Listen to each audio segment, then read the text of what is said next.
Hello everyone. I am about to do a demonstration of what we call slip and score. So I have made an apple using, I had a ball and I used this and I cut all that out.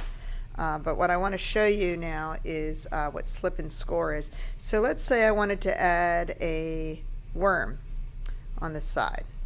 What you're going to need to do is you're going to score by making like a hatch mark using this. You can use a fork, anything you want on that part, and then I'm going to, let's say I'm going to put a worm coming out of the apple.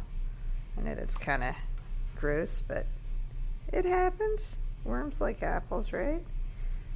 They got to eat too. And then I'll do some on that side too. So I'm going to make him look like he's coming out one side and then the other.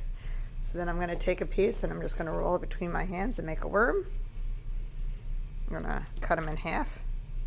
Ouch! No, you're all right, dude. You're all right. And then I'm gonna push it in like that, and make it a nice flat surface. You need to have a flat surface to attach it to, and both sides, not just one, will need to have those kind of hatch marks on it. That's called scoring. It's like a scorecard. You're making a scorecard with your if this is his head, I'm probably going to want to give him an eyeball. So I can do a little bit.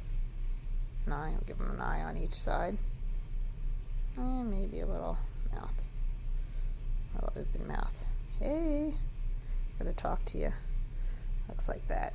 Pretty cute, huh? Alright. And then I'm going to do the slip part. Now the slip part is usually a combination of water and clay, or you can just use water. And what you're going to do is, the slip part means you just dip your finger in some water just to moisten it a little bit, and that will secure the attachment. So when you have it like that and like that, you need to put it on there like that, and what it does is it makes a firm bond, and then you can kind of rub it out like that and it will be firmly attached. So now you have a worm sticking out of the apple. If you don't do that and you just plop it on like that, it's going to fall right off, and that's not going to work out for you. Let me show you the other side. So you can scratch with any tool. I'm scratching with the pencil right now. And one other thing I really need to keep on, when you're done, I'm not talking about when you're going to put it, if you're not done, you want to put it back in the bag on the first day. On the last day of this project, when you're done and you take it out, while it's still soft, you absolutely need to get your name on the bottom or somewhere on. I don't want you to write it across the front and ruin it, but you need to use the pencil and engrave your name. Hansberry.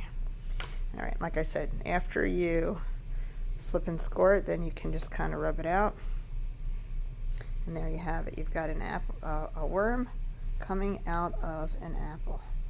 The last thing I'm going to show you for this video is some projects that were made. This was a hamburger.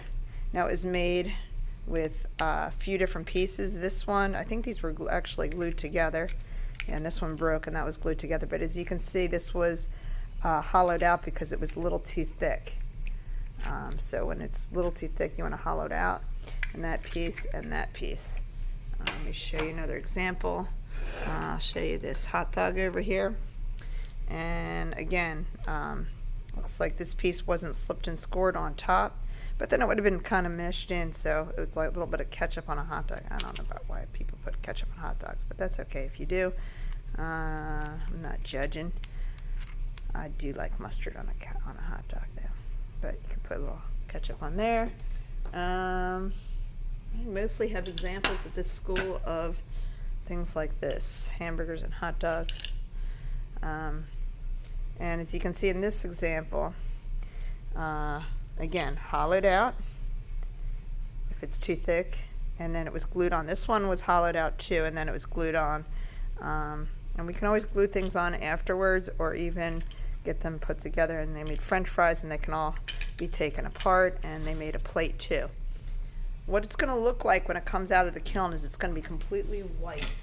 It's It's going to look like this, and you're going to have pieces like this. And then you'll have an opportunity to glaze them. They're going to go back in the kiln. They'll be colorful and shiny. And I'll explain the glazing part in my next video.